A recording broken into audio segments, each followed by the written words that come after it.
Assalamualaikum warahmatullahi wabarakatuh.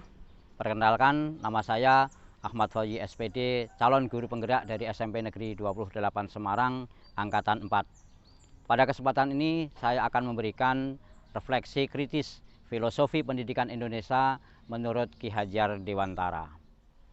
Intisari dari pemikiran Ki Hajar Dewantara terhadap pendidikan adalah pendidikan memberi tuntunan terhadap segala kekuatan kodrat yang dimiliki anak.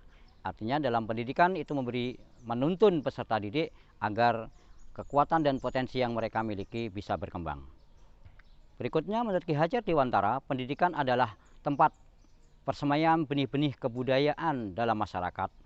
Artinya anak dalam kehidupan memiliki potensi-potensi yang harus dikembangkan untuk menjemput kebudayaan yang berkembang secara dinamis. Menurut Ki Hajar Dewantara, peran pendidikan diibaratkan seperti seorang petani atau tukang kebun, di mana anak-anak adalah biji tumbuhan yang disemai dan ditanam oleh petani atau tukang kebun tadi di lahan yang disediakan. Artinya bahwa peserta didik adalah orang yang harus dirawat sebaik-baiknya oleh guru, dihilangkan dari segala bahaya yang akan merugikan mereka, sehingga potensi yang ada mereka berkembang secara maksimal. Dasar pendidikan anak berhubungan dengan kodrat alam dan kodrat zaman. Artinya, menurut Ki Hajar Dewantara, pendidikan itu sebaiknya disesuaikan dengan kodrat alam yang ada di lingkungan peserta didik dan disesuaikan dengan kodrat zaman. Seiring dengan perkembangan zaman yang dinamis, pendidikan pun harus berkembang, berubah, dan bergerak secara dinamis pula. Proses pembelajaran yang mencerminkan pemikiran Ki Hajar Dewantara itu proses pembelajaran yang seperti apa? Menurut Ki Hajar Dewantara, dalam proses pembelajaran, peserta didik harus dipandang sebagai manusia yang memiliki cipta, rasa, karsa, dan keunikan tersendiri. Selanjutnya dalam pandangan Ki Hajar Dewantara, dalam proses pembelajaran, guru sayogyanya memiliki semboyan ing ngarsa cung tulodo, ing madya mangun karsa tutwuri handayani. Di depan guru harus bisa memberi contoh atau tauladan, di tengah-tengah peserta didiknya guru harus mampu memberikan semangat atau motivasi, dan di belakang peserta didik guru harus mampu memberikan dorongan dan dukungan tentang keberhasilan dan kegagalan peserta didiknya. Berikutnya menurut Ki Hajar Dewantara, proses pembelajaran harus memiliki 5 asas yang dikenal dengan Pancadharma, yaitu asas kemerdekaan, asas kodrat alam, asas kebudayaan, asas kebangsaan, dan asas kemanusiaan. Menurut Ki Hajar Dewantara, metode pembelajaran yang dapat dilakukan oleh seorang guru adalah metode Among dengan memperhatikan kemerdekaan dan kodrat alam. Artinya dalam pembelajaran guru harus ngemong terhadap muridnya sehingga mereka benar-benar berkembang menurut kodrat dan keadaan yang mereka miliki.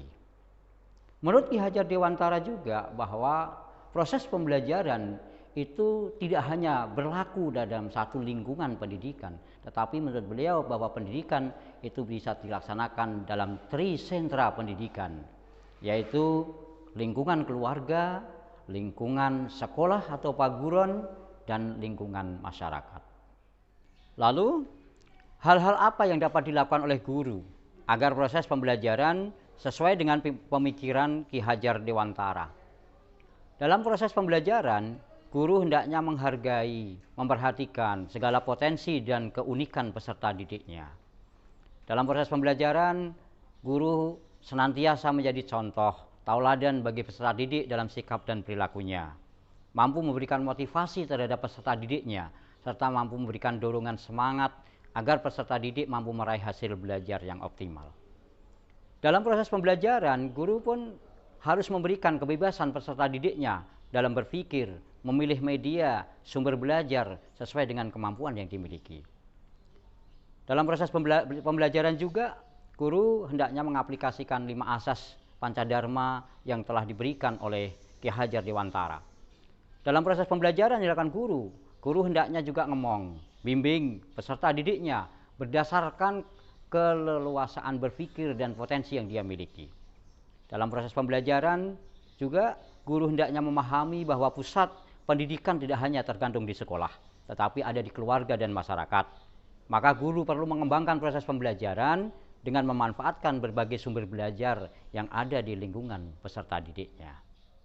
Lalu, hal apa yang sudah saya lakukan dalam proses pembelajaran terkait dengan pemikiran Ki Hajar Dewantara? Hal yang sudah saya lakukan terkait dengan pemikiran Ki Hajar Dewantara dalam proses pembelajaran saya antara lain adalah memulai dan mengakhiri kegiatan pembelajaran dengan berdoa menurut agama dan keyakinan masing-masing. Kemudian dalam membentuk kelompok diskusi, saya tidak pernah memandang ras, suku, agama, dan perbedaan lain yang ada pada diri siswa saya. Selanjutnya, saya membuat lembar kerja peserta didik dan membimbing dalam pengisian maupun menjawab lembar kerja tersebut. Di samping itu juga untuk menunjukkan saya sebagai seorang guru yang bisa menjadi teladan bagi peserta didik, maka dalam berpakaian pun saya memakai pakaian yang rapi, baik serta berlaku sopan terhadap sesama, baik antar guru maupun peserta didik saya. Di samping itu, saya memberi semangat dan motivasi agar kepada peserta didik untuk memahami materi yang saya ajarkan dan mendukung terhadap apa yang mereka raih, entah itu gagal ataupun berhasil. Dalam kegiatan pembelajaran pun saya memanfaatkan berbagai sumber belajar yang ada di lingkungan peserta didik saya, tanpa saya harus memaksakan satu sumber belajar tertentu kepada mereka. Itulah beberapa hal yang sudah saya terapkan dalam proses pembelajaran terkait dengan pemikiran Ki Hajar Dewantara. Demikian refleksi kritis filosofi pendidikan Indonesia menurut Ki Hajar Dewantara yang bisa saya sampaikan. Kurang lebihnya mohon maaf. Assalamualaikum warahmatullahi wabarakatuh.